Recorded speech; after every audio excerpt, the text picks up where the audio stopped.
taking it home for myself, I think there was a time I felt that. I felt I was afraid, to be honest. But why? Because, like I was saying, you read in the Bible and you are expecting your wife to react in a certain way when you do something, and she reacts differently than what you expect, right? I said something, you reacted differently from what I expected. Then in the end, it was me now pushing myself back, like, if I do this, he's going to react this way. Because I had a certain way at the back of my mind where you were supposed to react. Yeah. Whereas I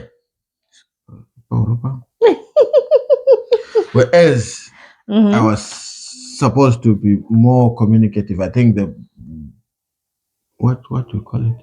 The worst thing then was communication.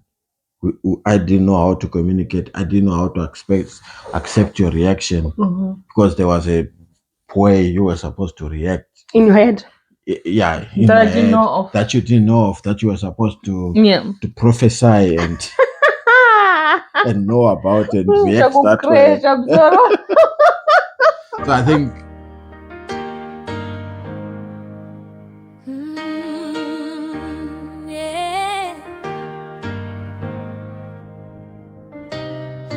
I'm steady in the waiting, rooted in the word, called higher every season, trusting what I've heard, devoted, undistracted, heart anchored in your truth, focused on the promise, Lord, I'm following you. Tagged, undistracted, fully yours. Tagged, undistracted. Hi guys, welcome to another episode of Devoted and Undistracted. What if what you think submission is actually silence? And what if what looks like a good marriage is actually pressure and performance? Today we are talking about something that a lot of people experience but don't always have the words for. So we are talking today about the difference between the biblical submission and emotional suppression. Yes. And how the pressure to be perfect in marriage can actually destroy the real connection. Welcome to Devoted and Undistracted. There's a lot of pressure in marriage. Pressure to be the perfect wife, pressure to be the perfect husband, pressure to respond always the right way.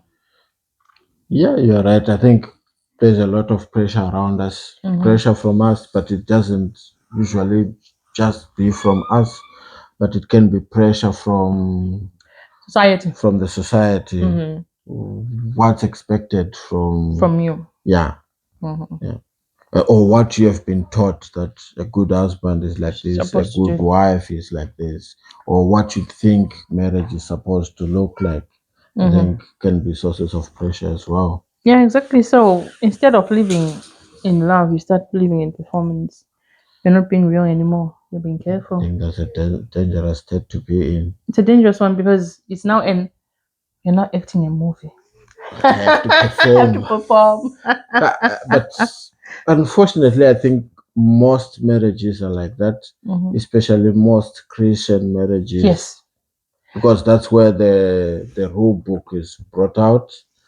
And I think we spoke about this before in one of the episodes, that we were saying maybe the husband using scripture to suppress. Yes, because the because wife, there's that scripture that wives submit unto your own unto your husband. their husbands. Yes, but my question now would be, fine, we'll talk about it in the next. Let's say, what is submission? What am I submitting to?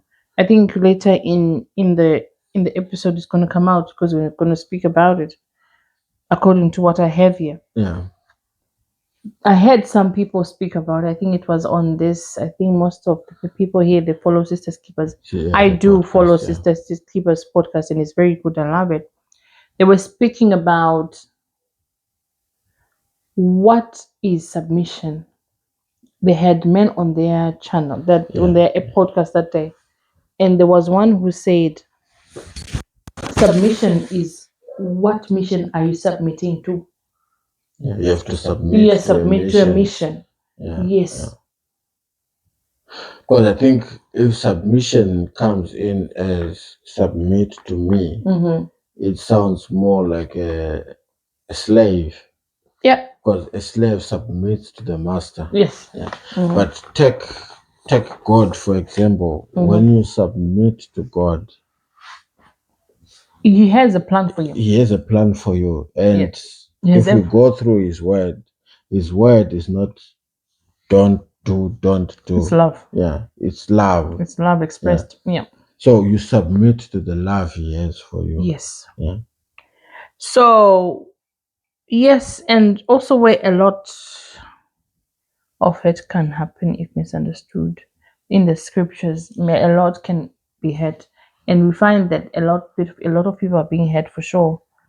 Yeah, especially when it's understood. Mhm. Because, like we said, biblical submission is not about control, it's not about silence, Mhm. and it's not about definitely you losing your voice. Because even to God, you don't lose your voice. You say it. You God, say I you want express this. I yourself. want this. I don't want this. I want this to happen in my life. Yeah, So submission is about order, respect, and mutual honor. yeah. You honor each other. We honor each other. Yes. It is not one person shrinking so the other can lead. Yeah, because I think most men think leadership is Control? control. It's not dominance, like I'm dominating, but it's responsibility. I think that's where those guys are coming from, that you're submitting to a mission. Because when you have a mission, you know you have a responsibility. Yeah. So it's not I control, it's I serve, I guide, I protect. Yeah. Yeah, but let's be honest, there are situations where submission is used to silence women. That's true. Yeah. Ndini vapambana pamfana nterera autobwete zvaunoda zvaunoda netamba kwenyu pama panoti nini Panapa ndini. panapa ndini. Yeah, it's quite sad and absurd because in the end when it's all frustrations, it's all this and that, the woman is going through a lot. She also wants somewhere to express herself. Yeah. I think most of the things that are happening these days, like in the outside world, not being a Christian woman, or many Christian women are doing it, some they then resort to cheating. Yeah, I think if you're in the Christian world, it's not that they go out and say, "Oh, I want to cheat," No. but you, as the husband, you leave them with no option. Yes. You are controlling them. You're putting them under a tight corner. Yeah, you are making them a slave. You are dominating over them. When they go out You meet someone who's nice. to work, to the shops, someone comes over and be like, "Oh, you can't carry that. Let me help you. Let me help you. You can't do this alone. Let me help you." They're softening up. They're softening up. You've opened the door yourself.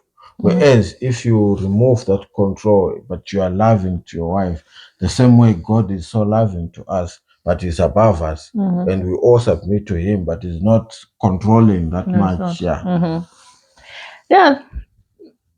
That's okay. Where someone is told, don't question, don't speak, just submit, and that's when it becomes very It dangerous. becomes dangerous. That's when you do like what we just coming from speaking. Someone would then be like, "I'm out." Yeah, that is because you are controlled. They're controlled. Yeah. Now let's talk about emotional suppression, because this is where many people actually leave. I think, like we said, I think this is where most marriages are.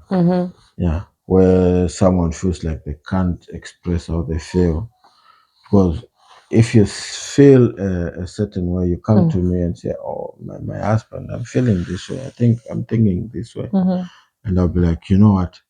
A Christian is not supposed to think to feel that way." Yeah, and I'm quick to lay my hands on you. Let's cast out that demon.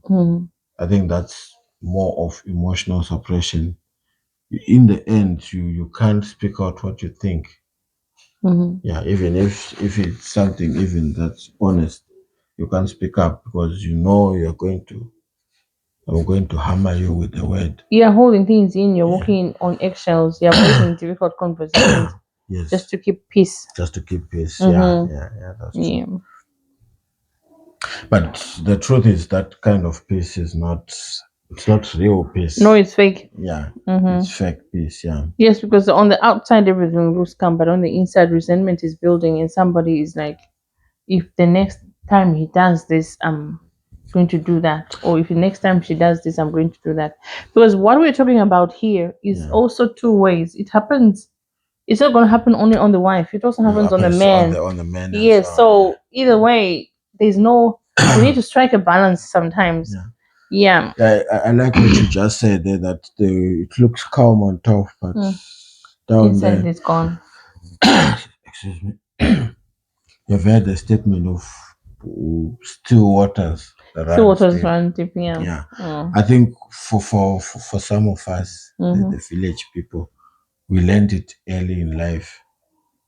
You go to the river, a place where you think it's calm. You are not seeing the water flowing. Just know it's very deep. It's very deep. You won't come out You from there. won't come out. But where the water is running, it's safer to swim there because at least At least you can easily stand see the surface, the ground, especially for us who are learning to swim. just learning to swim. Yeah. So it's the resentment building inside, and slowly distance starts to grow. Yeah, the Yeah, gap the gap becomes becomes deeper. bigger. Yeah. Yeah. Perfectionism and performance. So I think we were talking that's where perfectionism comes in. So Yeah, the pressure to be the perfect Christian wife or the perfect husband. yeah, I think you have to you're expected to always say the right thing. You're expected to always react the right way, of which I think that's wrong Very wrong. because there's no right way of reacting even to anything. There's no right way to it. Yeah. You can't say something bad happens, you're supposed to react this way because you're a Christian. We react differently. Yes. Go on, sorry. Never being too emotional, never being too much, and over the time it becomes exhausting. Yeah, I think you'll be doing a lot of work pretending or trying to keep those emotions or those things deep down because you can't say out what you want to say because you have to before it comes out you have to think first, is this going to sound right, is this going to not to put me in trouble? If I say this, is he not going to say I'm not being submissive anymore, I'm not following the word? Yeah. Yeah, because now you're not being loved for who you are. You're being accepted for how well you perform. And that's not true connection.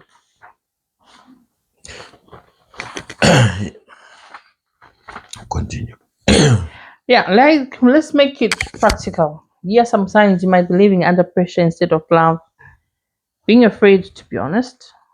You feel like you have to filter everything. You have Yeah, to swallow up your words, you have to do this. You're constantly trying to get it right. You feel drained instead of safe. yeah, And you feel more anxious than at peace in your I relationship. think that's a big one. That's a Yeah, big one, yeah. yeah. I think taking it home for myself, I think there was a time I felt that I felt I was afraid to be honest. But why? Because, like I was saying, you read in the Bible and you are expecting your wife to react in a certain way when you do something, and she reacts differently than what you expect, right? I think I said something, you reacted differently from what I expected. Then in the end, it was me now pushing myself back, like, if I do this, he's going to react this way. Because I had a certain way at the back of my mind where you were supposed to react. Yeah.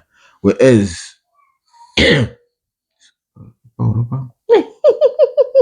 whereas I was supposed to be more communicative. I think what do you call it?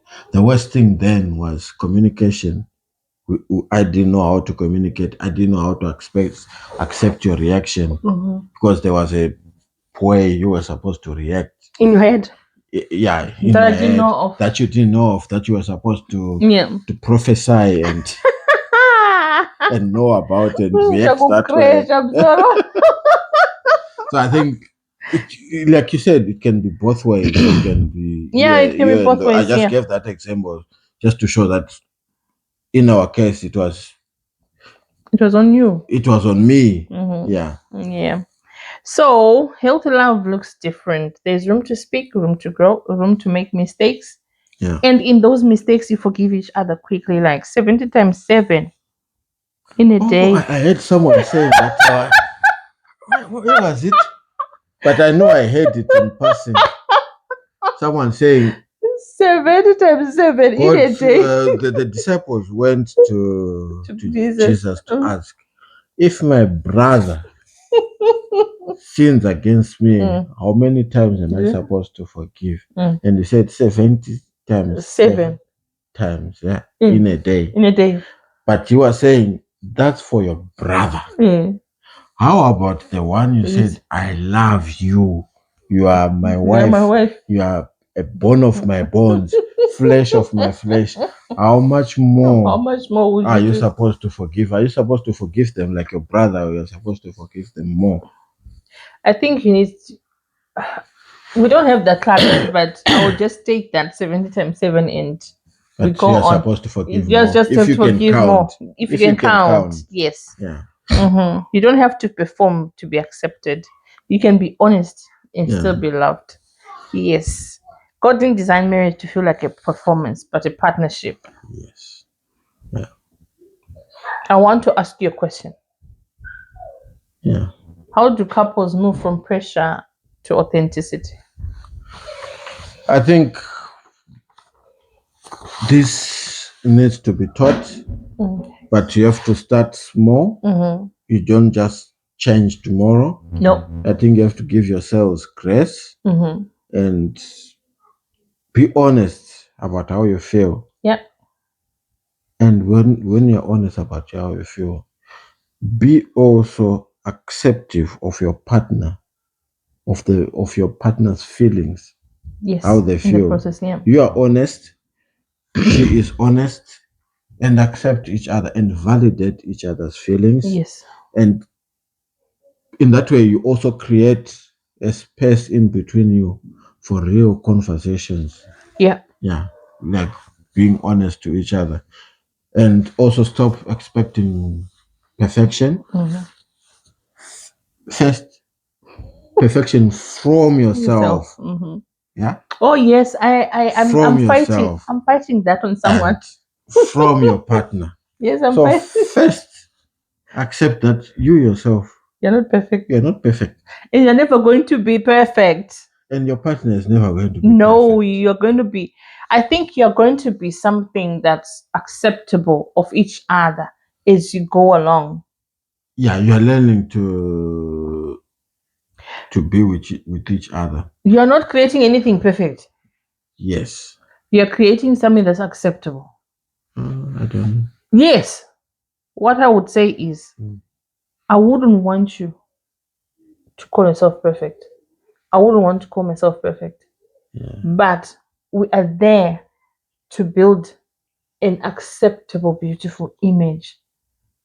But can we not with create, God, can we not create a perfect relationship? With God coming to perfect it.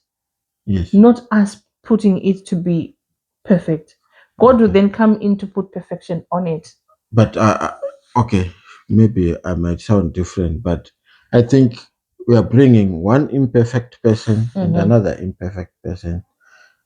Yeah, If putting there them is together. acceptance of those imperfections, I think you now have a perfect relationship. Just the same way with God. I know I'm not perfect, but we know God is perfect. But if God accepts us that way, I think that's a perfect relationship. I think we can have a perfect relationship, but we as individual might not Will be not be perfect. perfect. Because if you come in and stand there and say I'm perfect, I think that's a problem.